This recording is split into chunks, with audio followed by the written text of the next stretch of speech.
we've had yet another Valhalla gameplay leak, this one lasting just 7 minutes, but looks to be a much more recent build and does appear to be running at 60 frames per second. If you enjoy this video, then please like and subscribe to the channel to make sure you don't miss any future Valhalla videos. Now, just as with the last leak, I won't be showing any of the footage, but if you want to find it and watch it for yourselves, then it's still all over YouTube, so just search for it and you'll come across it pretty quickly.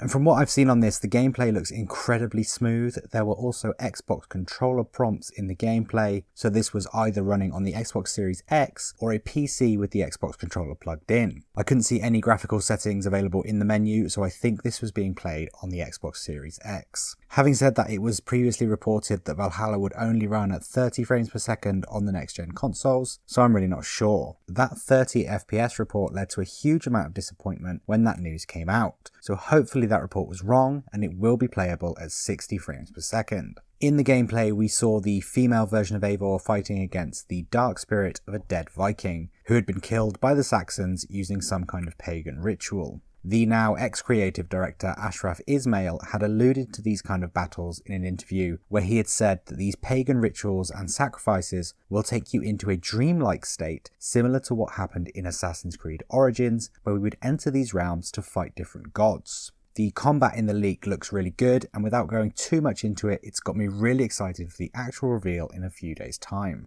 The inventory menu was also in this leak as well as the previous, which is very similar to what we've seen in Origins and Odyssey, just without the level requirements on any of the equipment, and all of it was upgradable from that inventory screen. As well as this, we also got a look at the game's skill menu, which looks like it's based on constellations. You unlock abilities across different branches, and when you unlock one of these abilities, you'll improve your power level. The different branches for the skill trees are Wolf, Bear, and Raven, and as I mentioned just a second ago, each of these will have a power score associated with it, depending on what skills you've unlocked in the corresponding branch. All of these individual power scores are then added together to give you your overall power level. As I said in my last video, it is worth noting that these leaks obviously aren't current builds, they're old builds of the game, so all of the details in these could have changed in some way or another by the time that it has got to the stage it's at now. If you've seen the leak, let me know what you think of it and what your first impressions are of it down in the comments. Thanks as ever for watching. If you've enjoyed this one, then please like and subscribe,